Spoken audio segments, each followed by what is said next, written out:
Are you a passionate pet parent always on the lookout for the best way to care for your furry friends? Then you're in the right place. Welcome back to Vetsplanation, where we delve deep into the world of veterinary science and pet care, illuminating the path to healthier, happy pets. Today, we're incredibly excited to have a special guest, Dr. Sean Delaney, the mastermind behind the revolutionary website Balance.It, a site that has become a go-to resource for pet parents wanting or needing to feed their pets human food safely. Stick around as we uncover the story behind Balance.It, dive into the fascinating world of veterinary nutrition, and explore how Dr. Delaney's expertise can help us all provide the best care for our dogs and cats. Don't miss this enlightening conversation about blending love, science, and nutrition for the ultimate well-being of our pets. Let's get started. All right, welcome back to Vetsplanation, everybody. Thank you so much for joining us. I have Dr. Sean Delaney here with us today. I'm really excited to talk to you because I have so many pet parents that I actually tell them to go to your website. So thank you so much for being on here. Yeah, it's my pleasure. I'm glad to be invited and looking forward to chatting. Yeah. So you made this amazing website called Balance.It. So can you tell me a little bit about it? Sure. So we help people that either choose to or have to feed human food to their dog or cat and help them do it safely. Yeah. And you are a nutritionist, correct? Yeah. So as I'm sure probably your listeners are aware of, if you've been listening to, there are veterinary specialists. So I'm specialized in veterinary nutrition, which means I'm a board certified veterinary nutritionist. That's a U.S. Patent Office trademarked term, like realtor and other things. But specifically amongst colleagues, we would consider myself a diplomat of the American College of Veterinary Internal Medicine, specifically the nutrition specialty. Nice. And I mean, I'm sure you get a lot of clients. How did you decide to go from seeing clients to making this website? Yeah, I think the old adage you're saying is necessity is the mother of all invention, is really the origin story. For many years, I was a faculty member at UC Davis. And so trying to use and for those who are old enough, MS-DOS based software solution, which was very iterative, meaning you had to basically, oh, I need a little more of this, a little less of this over time. It was very, very inefficient, and it made it challenging to address all the patients that needed homemade diet formulations for multiple medical conditions. And so I was fortunate enough that my brother-in-law was a software developer, and Oh, I said, hey, nice. maybe we can, yes, very nice. And I said, maybe we could come up with something to be a little bit easier. And I spent some time thinking about equations and did some math and ultimately came up with a nice solution that would make things a little bit easier and also be able to prevent the need to hand enter every ingredient and every nutrient we wanted to use. So we had a small database, but the USDA has a very large database, and we're able to automate and transfer that data to make it usable for my own purposes. And then over time, I realized that it could be something that would be helpful to my other board certified veterinary nutritionist colleagues. And over further time, other veterinary specialists and then veterinarians, and then just the lay public. And it was not the intent to be what it is now, but it has become that. And I'm very, very grateful and feel privileged to help as many dogs and cats that I do. In about a week's time, I make about the amount of formulations through our site that I would have probably been able to make in my entire career based on the old technology that we ultimately replaced. So helping a lot more patients than I thought I ever would in my career. Yeah, that's amazing. I'm sure there are so many pet parents who are so grateful for this because even us as veterinarians, so I'd been using it, I don't even know for how long now, but it was really difficult for me in the beginning, even in vet school, when they'd ask us to do those spreadsheets, trying to figure out Yeah. every single nutrient and how to balance that for every life stage. And so this is amazing that they would have this technology now that you and your brother were able to come up with. Yes, my Uh, brother-in-law, just to be yeah, brother-in-law, correct, sorry. but yes, that's okay. I'd known him since he was 16 years old, so it's probably brother is probably about right.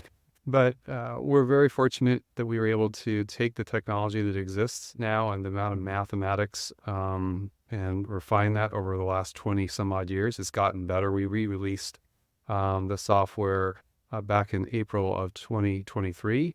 Some of the things that I had not been able to solve, the pandemic, the silver lining was that I could spend a lot of time. And so there were some things I wanted to solve for 17 years.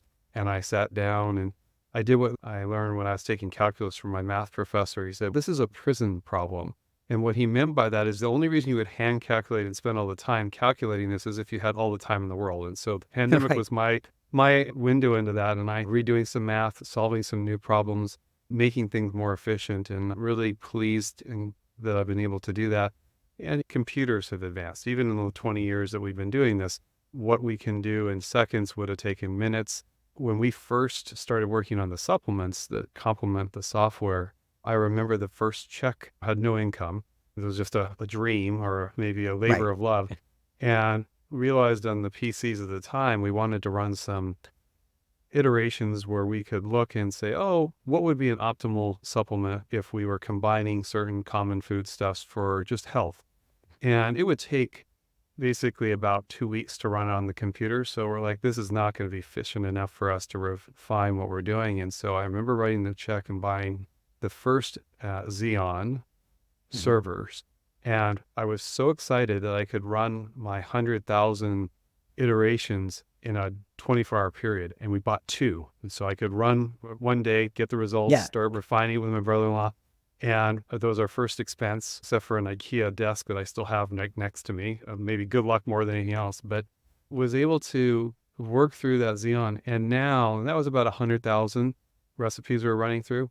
Now we have some, with refinement, we can run that in a matter of a minute, both with the improvement of the mathematics, the logic, and then also the data centers that exist. And we run many, many what are called instances rather than servers to support all of our users. And it's just, I think we're all aware of technology and how it's advanced and how efficient microchips have become, and both Yeah. energy wise and calculation wise. But my real world experience of seeing something that went from, hey, let's take this in 2 weeks to 24 hours to minutes Yeah. in my career is really a good way of illustrating it and why it is possible to do what we're doing. Yeah. That's amazing. Now that we've had all these advancements, you said pretty much anybody can use this calculator at this point, correct? Yeah, what I learned is initially was what we would call an expert rule-based system, not to be too technical with folks, but that's what it was. And it was for a very, very sophisticated board certified veterinary nutritionist who had spent years both getting a graduate degree in nutrition and doing a residency to refine skills that really are very, very, very high level. How do you take those skills and make it so that the layperson who loves their animal, loves their dog or their cat, wants to do best for them, whether in health or in sickness, but doesn't really have necessarily those skill sets? Certainly we have people that might have a STEM major, they might have a certain degree of understanding of nutrition, but how do you enable them to do that in a safe way?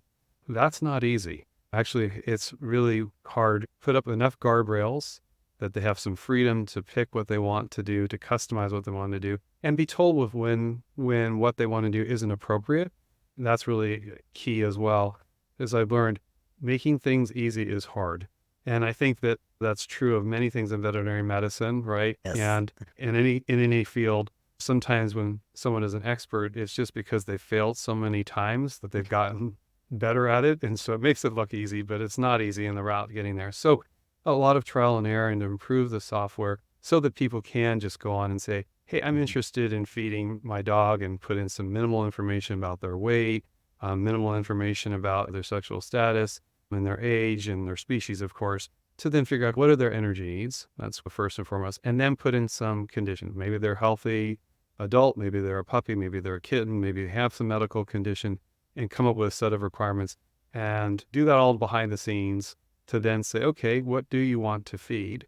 And give them options. I referenced that USDA database. We have about 8,000 different foods that people can pick from, and say, is there a way to combine those foods in a way that could be fed long term and be done safely? Certainly in the short term, we really focus on macronutrients, so things like protein and fat and carbohydrate, and then calories, as I said, and making sure we're not under or overfeeding. Yeah. But longer term, we start worrying about other nutrients, other essential nutrients, minerals and vitamins, and making sure that amino acid and fatty acid requirements are met. And so how do you combine all that and make sure that it's appropriate for long-term feeding? And we have, I think, a good solution for that with our recipe builder, as we call it. It's used by thousands of people every day, and We make millions of recipes for dogs and cats every year, and many of them never buy anything from us. It's a free service, and I'm really pleased that we're able to do that.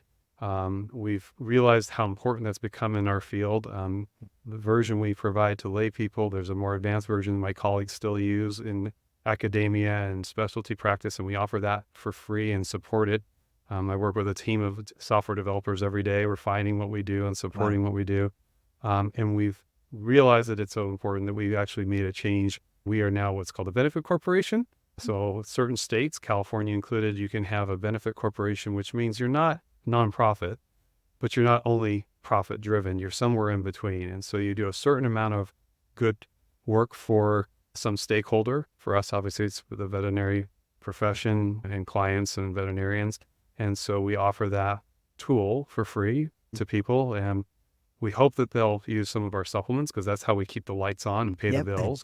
But when they choose not to, or it doesn't work, we do allow people to even make recipes with a combination of supplements that are designed for humans. So they give people the best option. Because really, for me as a nutritionist and as a veterinarian, my goal has always been to help people to not inappropriately feed, right? People are taking the time to cook for their animal, especially when they're sick. They're doing it because they care and they want to do the best for them.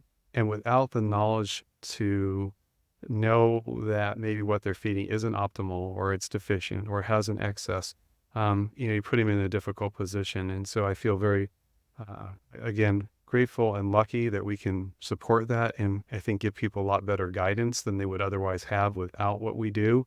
Because there is, unfortunately, a lot of math. Nutrition, I think, is sometimes seen as a softer science, but it's chemistry and it's mathematics. And there's a lot of important things that need to be considered to make sure that it's going to work for whatever the particular dog or cat needs. Yeah, absolutely. Especially that's why these formulas that have so much science back behind them, people always talk about they're so much more expensive. I'm like, there's so much more that had to go into them. Yeah, and I think that we think about all the commercially prepared foods out there, whether it be Hills or Nestle Purina or Royal Canin or Blue Buffalo, and some that have the therapeutic options. I don't think people realize how much work has been put into those and how important that work has been to advance my specialty. I don't think that some of the companies that have supported that research and published it for peer review really get enough credit at times for how much they've advanced our knowledge. People said, we should just know that's true. It would be ideal. But the dog has stopped being the model for human nutrition decades ago. And why I say that is that some of our earliest knowledge about dog nutrition actually came from using the dog as a model for humans. And so some of the early knowledge about vitamins, like the discovery of vitamin K and the need for it, and came from dog studies being used to study the human and understand the human. We talk about these terms, Atwater factors. So some people are familiar with it. It's the amount of calories per gram. So the 4 calories per gram of protein or for carbohydrate or 9 calories for fat per gram. That Atwater factor in pet foods is referred to as the modified Atwater factor, which is funny. It addresses the fact that commercially prepared foods use ingredients that may not be quite as digestible as human foods. But what's missed in that whole history is that the Atwater factors were actually originally derived from feeding human foods to dogs. And the dog as a model is great. We could learn some things, but then there was a limit, probably around the 40s or 50s. We started using them, and rodents and other species became a model, and human studies became available. We're actually using humans. And so if we had stopped in the 40s or 50s, there'd be so much knowledge we would not have now to address the unique needs of dogs and cats and to provide them with the best nutrition we possibly can to allow them to live as long as possible. I mean, one of the challenges that we always face, I think, in veterinary medicine as a whole, and as people who love their animals, is they don't live long enough. Maybe if you have a turtle or a parrot species, maybe it'll outlive you. But generally, the great sadness, I think, of having dogs or cats is you outlive them. And for people who use the term pet parent, but people who consider those a member of the family, you're not supposed to outlive your children, ideally. And we do that over and over again with our dogs and our cats. And so anytime we can get more time with them, I think it's so helpful and so powerful. And nutrition plays a big role in that. And we know that deficiencies lead to a shorter lifespan. Excesses do too. One of the clear ways to shorten the lifespan is to have an overweight animal. And we know that that shortens their lifespan. And so providing the appropriate optimal nutrition is expanding their lifespan. And sometimes we'll say, evolutionarily, we don't feed them the way they should be fed. And I always counter that by an interesting conversation and lesson I had with the reintroduction of the wolves into Yellowstone. And if you look at that, when they did that a couple decades ago, and the wildlife researchers follow them and track their impact, which is a fascinating story in of itself about how beneficial it was to the ecology of Yellowstone to have wolves back. What was fascinating, though, is that the oldest wolves were like 6 years old, and they had a high parasite load. Some of it was because of dentition issues from hunting, and they couldn't hunt anymore. But the point of that is that if we use the wolf as our model sometimes for how to feed dogs, and I was the head of R&D for the first grain-free, low-carb kind of evolutionary diet. So it's not that I'm anti that approach. Yeah. But if we look at that and only say that that's the way to feed, it misses the point that our evolutionary drive for success, nutritionally even, is to make sure that we reproduce and have our genes pass on. Right. And it isn't to be a 12-year-old, a 14-year-old, a 16-year-old, an 18-year-old dog or cat, right? It's, hey, we produce a few litters, help raise them, teach how to hunt, right? Because they both were, Right. pretty much hunting. And when we are done with that, then it's okay if maybe some deficiencies catch up with us, or maybe some excesses catch up with us. And so when you say it in that regard, that is not optimal for what we want out of the lives of our dogs and cats. We want to get more time out of them and not just necessarily reproductive success and carrying on those genes. And so nutritional science has had to advance and think about, okay, beyond just reproduction and beyond how do we think about how to give long-term health. And I think we have a long ways to go. I think that we've learned some, but I do know one thing. And the one thing is feeding a deficient diet or feeding a diet that has toxicities in it is not optimal health. It is not going to lead to longevity. And when people are choosing to feed human food, and what I saw in my career when I was at the university and have seen my career for the last 20 plus years as a specialist, is they just need some help to make sure that all those things are accounted for when they want to feed it long term. And sometimes it's preference, sometimes it's necessity that they're doing it. But I feel like we are here to help them do that well, and to help them do the math that no one wants to really want to do. I'm not sure I want to do the math all the time, but I Right. feel it's important, right? It's really important. And I think progress the science. The one thing that I alluded to earlier is that we do make a more advanced version of the software for my colleagues that's widely used. And that version is used to train the new nutritionists. And I'm always very proud of that, because I feel like it's having a multiple effect, that they learn some of their basic nutrition. It helped them get there. And now they're carrying that on, even if they're not ever doing homemade diets again, they're doing commercial diet formulation. And so it's a multiplication of my efforts of having impact on the health of many dogs and cats. And I think, as I'm sure you feel through your podcast or your video cast, if we're going to call it that, I think that one of the things that all of us veterinarians want to do, and why we're called to our profession, is to help as many dogs and cats as we can. That's why we do what we do. And the opportunity to do that as a nutritionist is very unique, whether it be me or any other colleagues.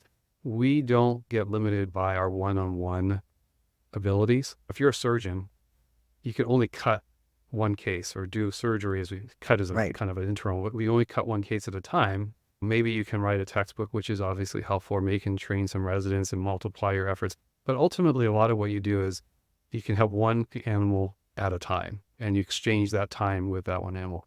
For nutritionists, we could make a formulation, and especially my colleagues that do commercial formulas, it can be beneficial to thousands, tens of thousands, hundreds of thousands of different dogs and cats. And so going back to your point about all the research and work that's been done and it's put into commercially prepared foods, it's really, really so valuable. And I bring that up, and I'm glad you brought it up, because I'm not trying to force people to cook homemade food. I'm not anti-commercial pet food. I think that's really helpful to understand, because I think sometimes people are doing home cooking because they don't trust the commercial pet food companies. Right. And I understand that perspective, and I realize the freedom that controlling all the food has. Maybe you have particular desires where you want to feed locally and have an impact on the environment and lower on the food chain. Maybe there's ingredients you want to source because of religious reasons or prepare a certain way, whether you're halal or kosher. There's a lot of considerations for why people home cook. But I think if it's because they're fearful of commercial pet food, I really am not an advocate or supporter of that, because I think so many animals do so well on commercially prepared pet food, and there's so many good ones out there that I think that's always the first line of defense that they should consider. Yeah, absolutely. And when it comes to those, I really also like the fact that they have a lot of therapeutic diets, so we can really tailor it to those pets who have problems or metabolic problems, arthritis, all sorts of things, which I think that Balance It does a really good job of doing those things too, right? Helping to deal with some of those morbidities that we have in pets. Yeah, unfortunately, not all animals stay healthy. But yeah, that's I guess it's good to be a veterinarian in that regard. But I think that veterinarians fundamentally would be happy to just see healthy animals for vaccinations and some other preventative things and not have to see sick animals. But when they are sick, nutrition can play a role. Not all conditions, not all diseases, but many of them. And in some cases, it's a primary line of therapy. Sometimes it's an additional therapy that can be refinement.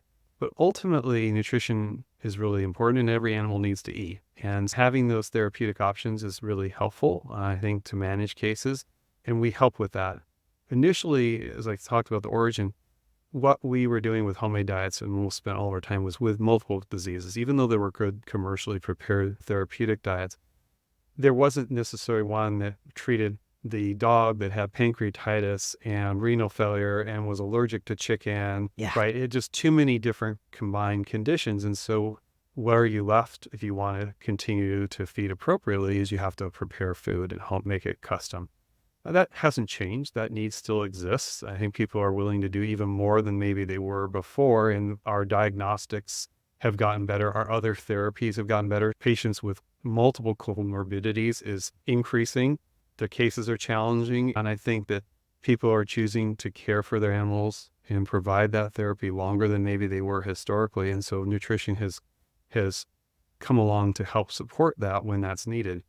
But sometimes there's just simple cases that need a nice therapeutic diet, and for whatever reason, people need to be able to find something, and we provide that resource to them, both when there's complex cases, when there's simple cases, and modifications from just what we would normally feed to a healthy dog or cat is needed.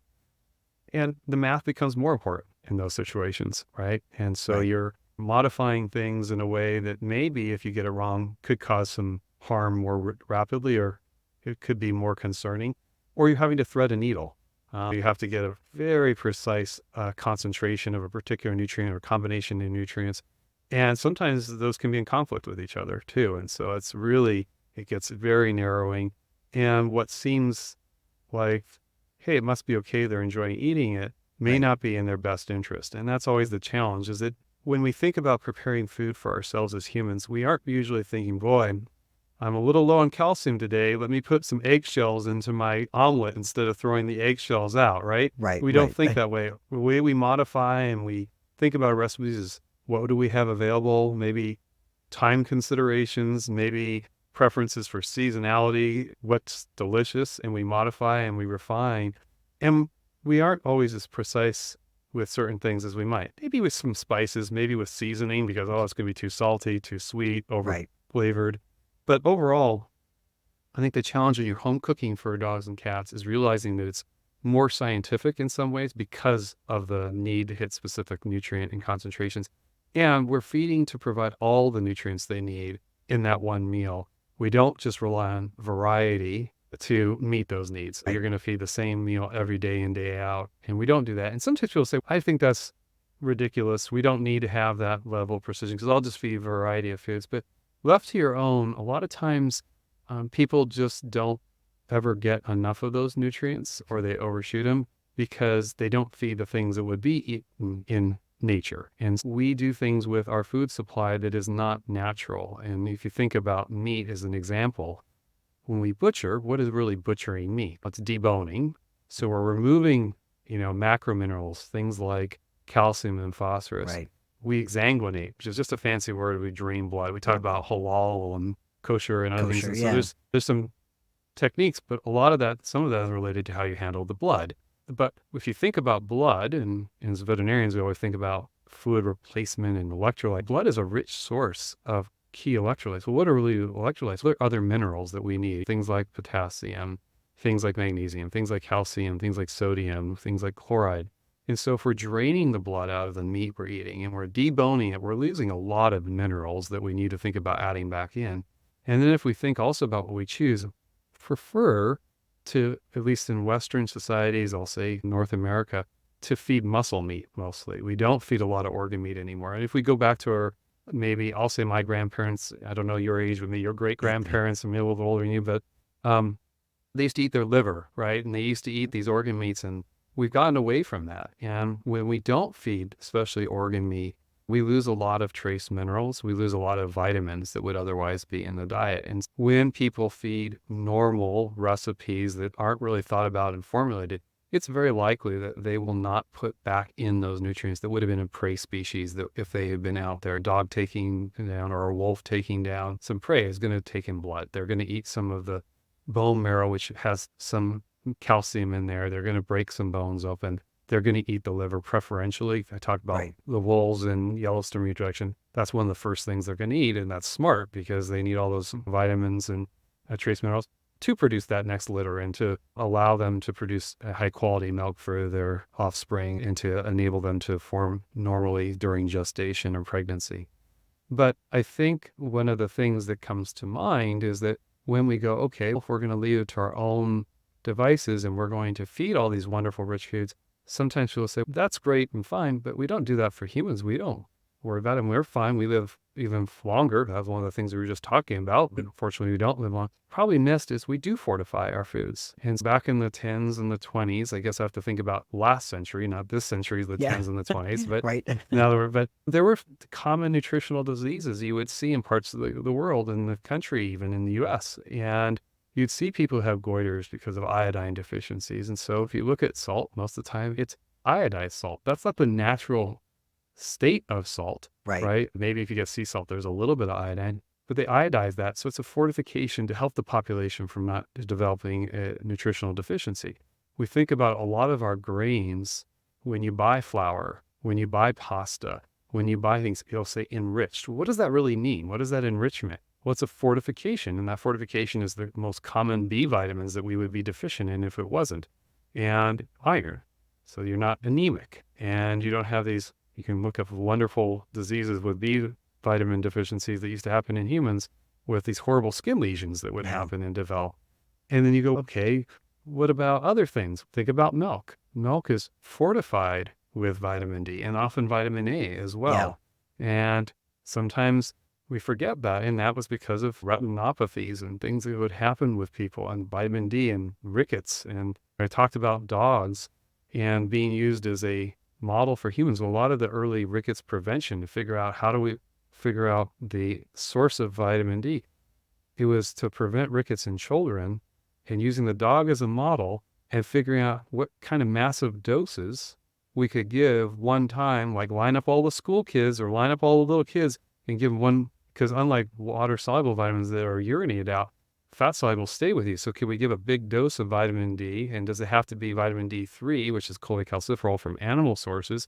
Or could it be vitamin D2 or ergocalciferol from like mushrooms and plant-based sources? Turns out both work, and which are safer and how much and stuff.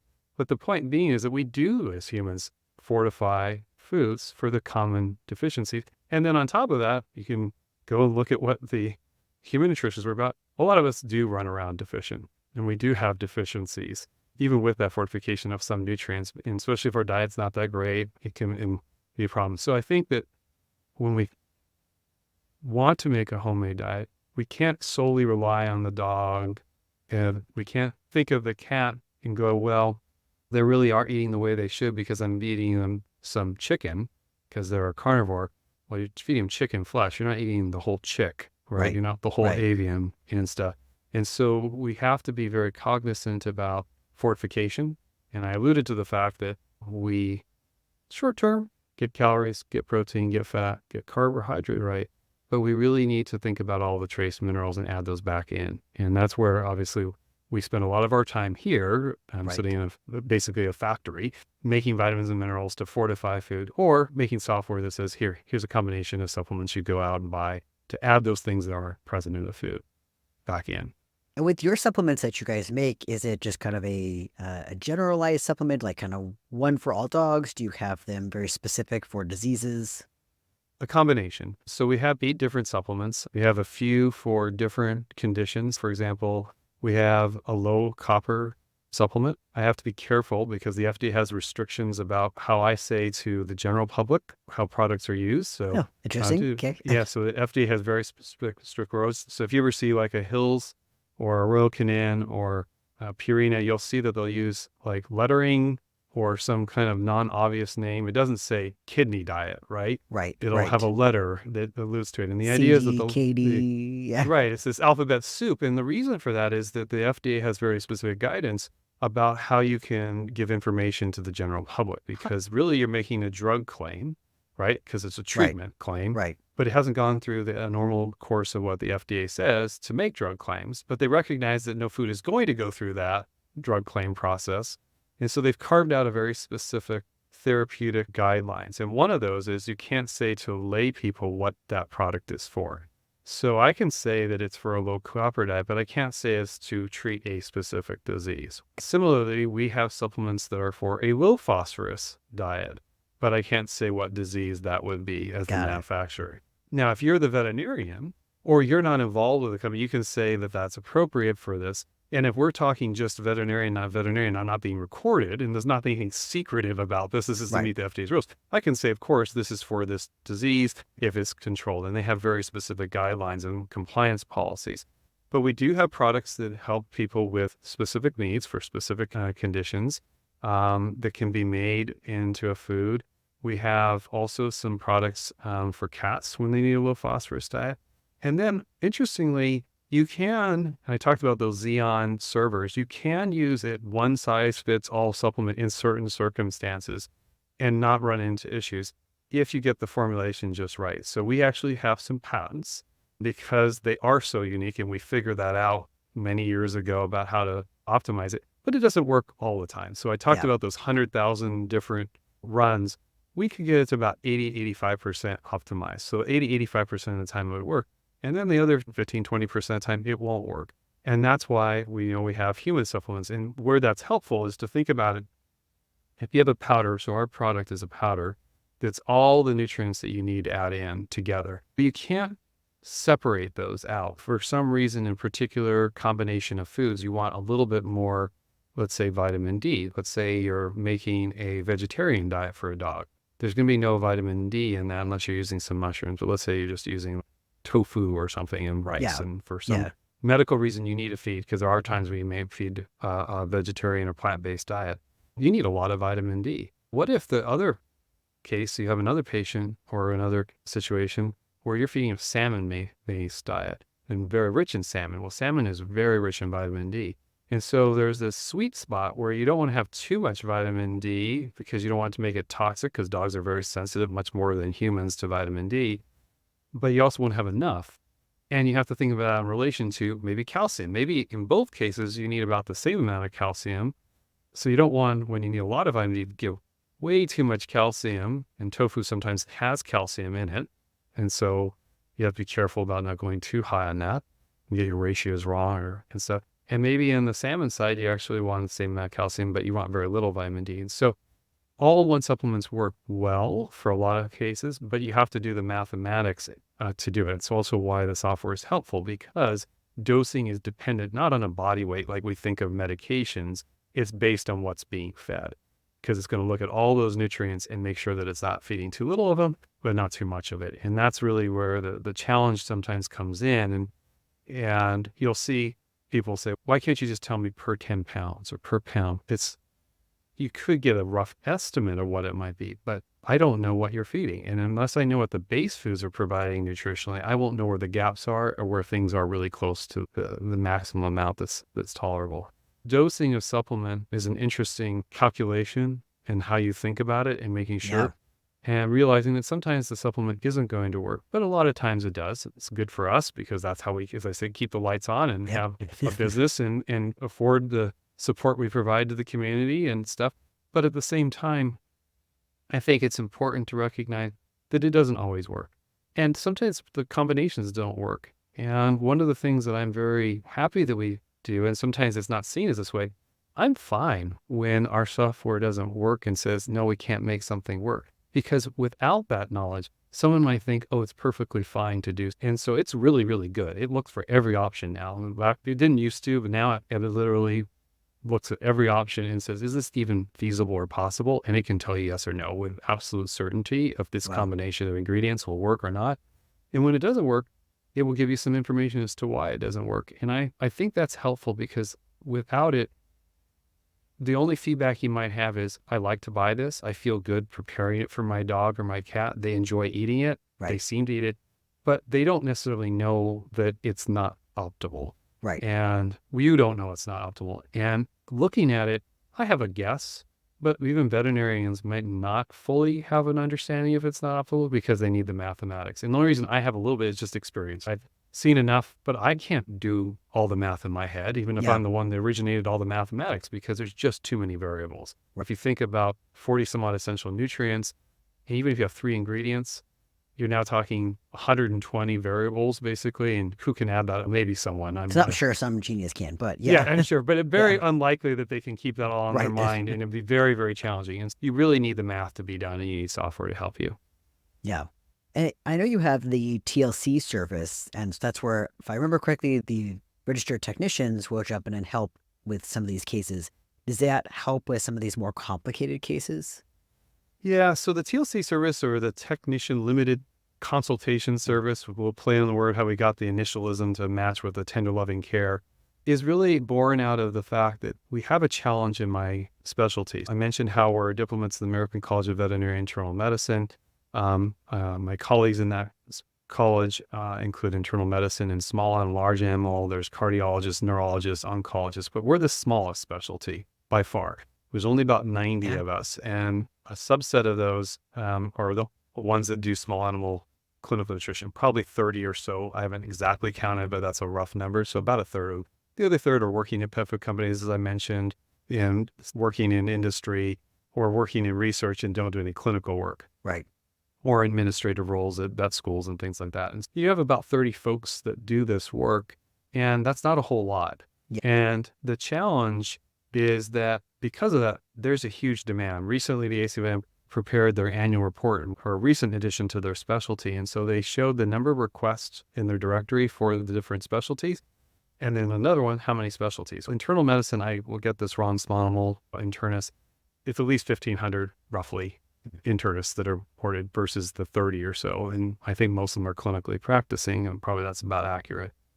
And they had half as many requests, like 30 some odd thousand requests to the nutritionists were like 70,000. So you can Wow. see the absolute disproportionate number of requests and need and Yeah. interest in help with nutrition to the number of specialists that can provide that service. And so although our recipe builder is available and used by veterinarians such as yourself, by lay people, by other specialists in other areas, there are those specialists that are doing those consultations, and there just isn't enough of them. So some of them have 4-week lead times or longer. Some just say, I've got to focus on those comorbidity cases because it's not worth it for me to do Right. simple cases. It's not worth me to do healthy animal recipes. And so there's this disconnect. And so what we decided is we could provide something in between. Maybe you don't want to use the software yourself, but you like some hand holding how to use it. We had a team. We have about 4 registered veterinary nurses. I'll use that term. Some of them are actually technically certified veterinary technicians. Some of them are licensed veterinary technicians. Some are registered veterinary technicians because of where their jurisdictions are, right? Right. But I will use the term they, I think, are still preferring of veterinary nurses. Right. And so we thought we could leverage that and provide that opportunity to go, hey, they're every day helping people use our software. You want more hand holding, provide us with a small fee so we can support that and help you use it and go, yep, maybe you were doing this on your own and you didn't get any results that work. And we could go, you're right. Yeah.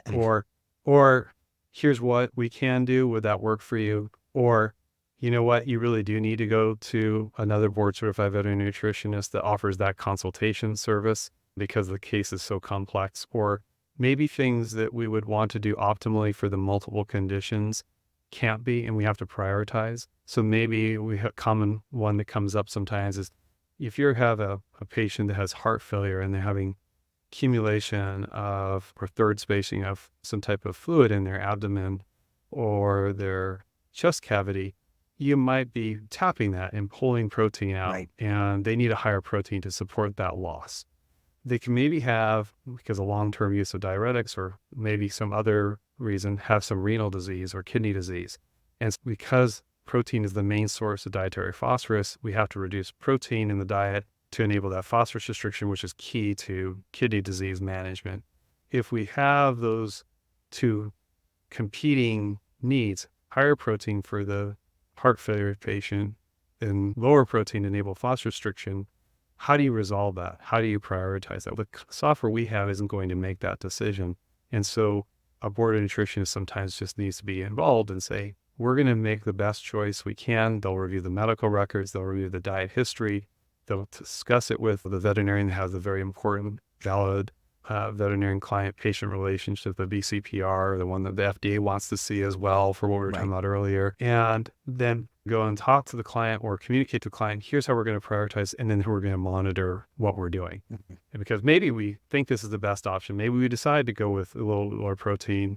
Maybe it's too low, and now we're getting malnourishment and it's not supporting, and then patients now getting third spacing because they're hypoalbuminemic, they have low blood protein because they just didn't give enough dietary protein. And my colleagues, I have a huge respect for them. I'm very happy. I've trained quite a few specialists. My last one recently got boarded, Yuki Okada in the Bay Area, probably my last resident I'm going to train. But they do really important work that's very unique, but they're just so limited in what they can do because it takes a lot of time to do that type of work. Right. Very important. And people are struggling. I talked to a veterinarian today that referred and said, I got to find something else because I cannot find a solution that's fast enough because of the lead time. Sometimes it's an economic choice. I think that veterinary nutritionists, given their training and how much time they spend on the case, are undercharging, frankly. I may not seem that time when someone says, oh my gosh, it's $600 to do a consultation with some places. But if you realize that they're going to spend an hour or two evaluating the diet and the medical record and an hour talking to the veterinarian and another couple hours formulating, writing up all that 6 or 7 hours, if you were to go to a boarded surgeon who has equal amounts of training and sometimes less, because it takes sometimes, depending on what route you go, and it takes longer to get board certified. Not always, but historically it could be for some, because some of them have PhDs and masters. $600 for 7-hour surgery would never happen, right? You would be charged $6,000 or more, right? Exactly. And so I think that, and it can be just as impactful, right? Depending on the case. And I'm not saying anything against my surgery colleagues. I value them greatly. Don't get me wrong. But I think that there's a challenge in our profession at times where services that have tangible hands-on aspects to it are valued more than what's up in our brain and our knowledge and information we can share. And I'm not judging that, but I think they should be equal or at times more value for what we know than what we can do with our hands. There's only so few nutritionists. Yeah, that's very true. And I don't know the solution to that, frankly. I wish I did, but I think that what I can do is to provide some good initial solutions with our software, provide solutions to those colleagues to make their life more efficient so that they can do some of the work that they're doing for others well. And then hopefully we can grow our specialty. I said my last resident, but I trained more than my share. Given the size of our college, I've trained over 10 folks, given that we had 90. I've done my part. Right. But I do think that we really do need to have more nutritious because, as I said, every animal eats and it can be very impactful on the outcomes of their management. And it's a nice specialty that we have. We just need more of us. Right. Absolutely. You were talking about like the finances of it. I actually wanted to ask you about this paper that you had written. So you wrote a paper called Home Cooked Diets Cost More Than Commercially Prepared Dry Kibble Diets for Dogs with Chronic Enteropathies. So it's where you actually found that it was cheaper to buy dry dog food than it was to make the dog food, but canned dog food was roughly about the same. Is that correct?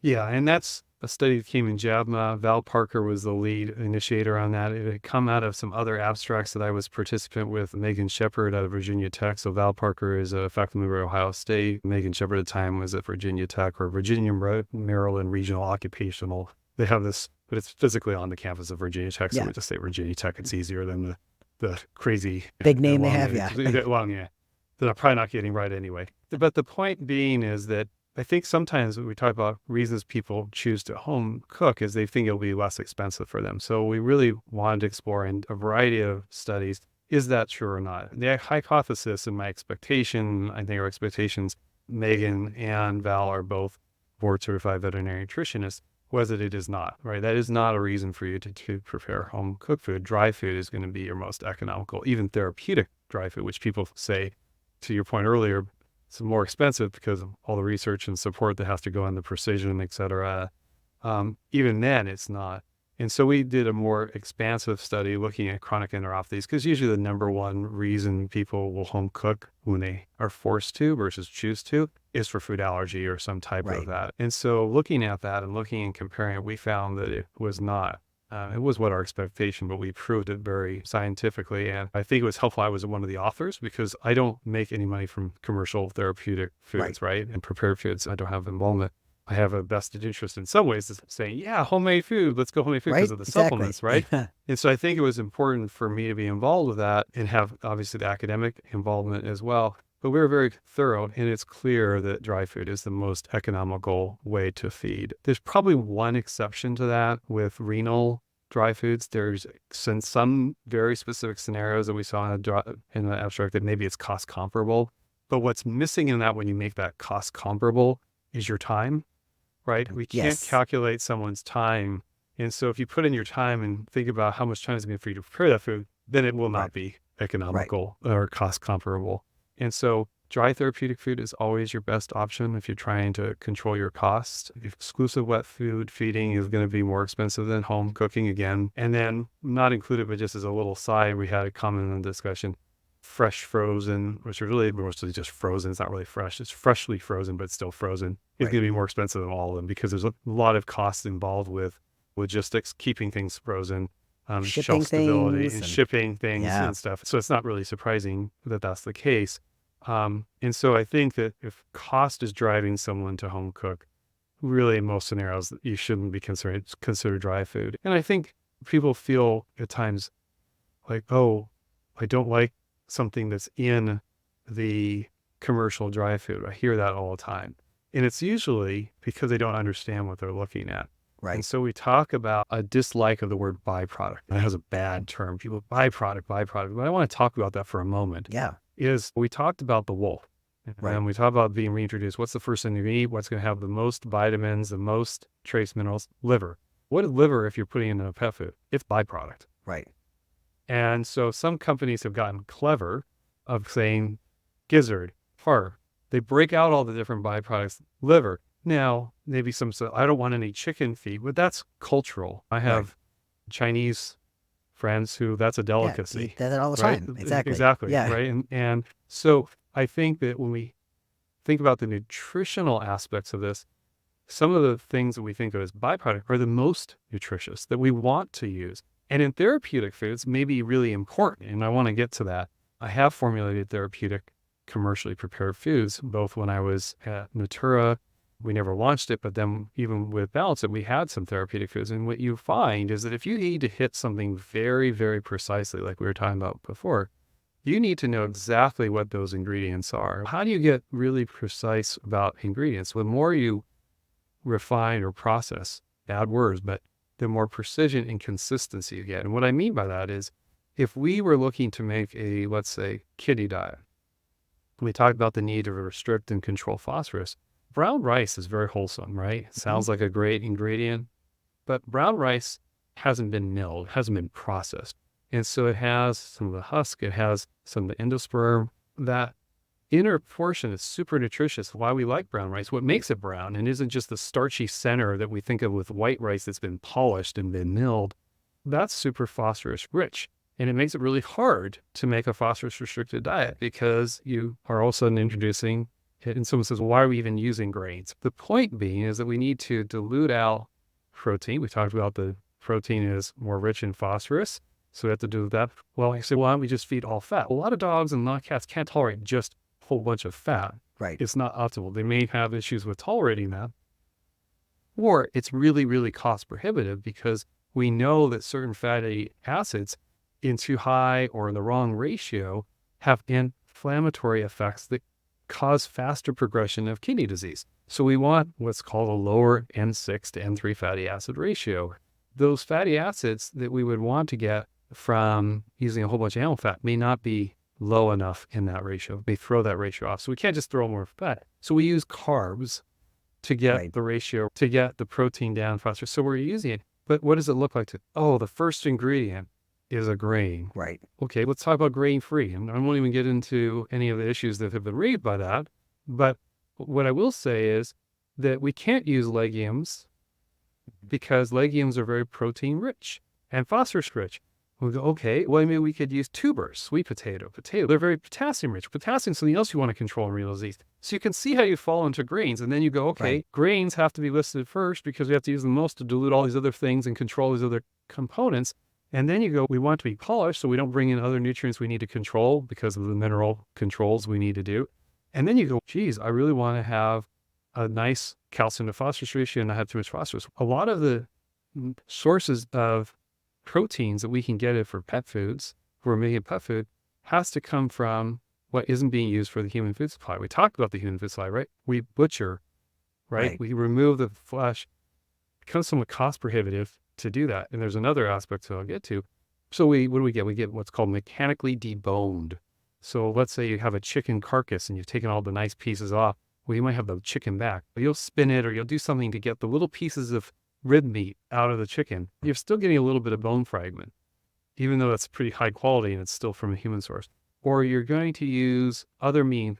You're going to get calcium phosphorus component in bone fragments in it. Right. So as you reach for a meal or a byproduct, it becomes hard. So what do you go, I'd like something nutritious that can be butchered and not bring in a lot of calcium. Well, liver, but it's byproduct, right? So you get into this really interesting discussion at times about what is it you are fearful of versus what is needed by the patient. And so I've had many, many consultations where people are coming to me for a homemade diet and are adamant about a homemade diet because they're fearful of the therapeutic foods and the ingredients that are used in them. But if we talk through them, they realize why it's being done, why it's beneficial, and they still have their choice. Happy to support them Absolutely. to make a homemade diet. Yeah. But maybe what they perceive as being bad isn't as bad. And maybe there's a reason for it in that particular. And then you have to you're at least more informed about the decision you're making. And maybe if there was inherently, because I deal with this a lot, guilt, unfortunately, of, I don't feel good about feeding this food, because that's an important part of the human animal bond is Right. how do we feed? And there's guilt. Maybe the guilt can be removed to go, in this particular case, in this particular condition, this is actually optimal. And it's okay to say, I can't afford to feed a human grade Yeah. homemade food. It's okay to say, I don't have the time to do it. It's okay to say, I just don't have the comfort level in the kitchen. I don't have the cooking skills to do it, right? And it's okay to reach for the commercial food. And that's going to be a much, much better choice than picking a food that maybe otherwise for a healthy animal that has that protein source that's in the first ingredient, or that has, the ingredients you prefer or seem more wholesome. And for a healthy animal, perfectly fine. But now that we're in a case where there's a medical condition, we have to really treat food as a medication and be much more precise and maybe make some choices and prioritize some ingredient selections that otherwise you may not want to, but are the right ones for this particular condition and to treat what you're trying to treat, and ultimately make the animal, the dog, the cat, feel as good as it can for as long as it can. Because that's everyone's desire, right? We're doing this to find something that isn't going to make them feel bad. It's going to not hurt the disease that they're doing, because food should be enjoyed. Food should be something that, if we can, is looked at and seen as pleasurable. And I know we're probably wrapping up our time, but I'd take a little story if I could. So I talked about training people, and I'll call out Sally Perea, who's one of the nutritionists at Royal Canin. I worked with her for very long. She was one of my residents when I was at UC Davis. And I remember an internal medicine resident having a case. And she had formulated one of these special diets that we were talking, homemade diets, and lots of comorbidities in this dog. And things were going well. And she got a call from the resident internal medicine because she was doing her residency and said, yeah, things were going really well, but the dog died because of your diet. Oh, But the client is really happy. So none of this is making sense. Like she's, oh yeah, my God, what have I done? Did I misformulate something? right, What's happened? Why is the client happy about that? Why are you right. not? What is going on? She goes, I got to tell you the story. He formulated this and the dog had not been eating well. And it was the main reason. It's the main reason some people decide to unfortunately end the lives of their dogs and cats because they aren't eating well. So Right. really key decision criteria for them. You formulated this appropriate diet. They started making it. Dog was eating really well. Loved the food. In fact, loved the food. Whenever the food was put down, would come running for the food, unlike before. Really sick animal, had a lot of medical conditions, I said. So what happened was, been going on for 2 or 3 months, being fed this food, being managed as best could, but it was a life-threatening and life-ending type of disease and Yeah. disease processes. Client makes the meal that my resident salad Perea now works at Royal Canin. I had an R&D for them. Puts down the bowl. Dog hears the bowl come down, starts running across the kitchen. Midway through, collapses and dies. Oh no. Oh, But the client was so thrilled because she was doing everything she knew she could. And yeah. up until that moment, dog was not eating well, who had been eating for a few months well. And she said it died in happiness. Right. Exactly. Knew it was going to get food, and yeah. And that human animal bond makes me almost tear up with thinking about that story. But it's the core as nutritionists will continue. We're doing the best we could, Yeah. creating something that was appropriate, enjoyed, extending the lifespan as best we could with the tools we have. And I always think about that case. That's amazing. I love that story. Good one to end on, maybe. Right. Exactly. Dr. Delaney, do you have anything else you want to add for us? I don't. I just want to thank your listeners for listening to me stream of consciousness. I hope it was somewhat interesting at times and moments. I want to thank you for inviting me. If whether check out Balance.It or not, I do encourage you, if you ever need a consultation, the 2 places to go for my colleagues, vetnutritionist.com will take you to a directory where you can find nutritionists. It's on our site, but we don't have a relationship with those nutritionists, but it has a nice, here's where you can find them, phone numbers, here's what they will offer. Some of them have what their costs are if you're trying to price shop, et cetera, where they are regionally if you want to keep in the same time zone, or vetspecialists.com. And that's the one, the ACVIM I referenced, that has all the requests that come through.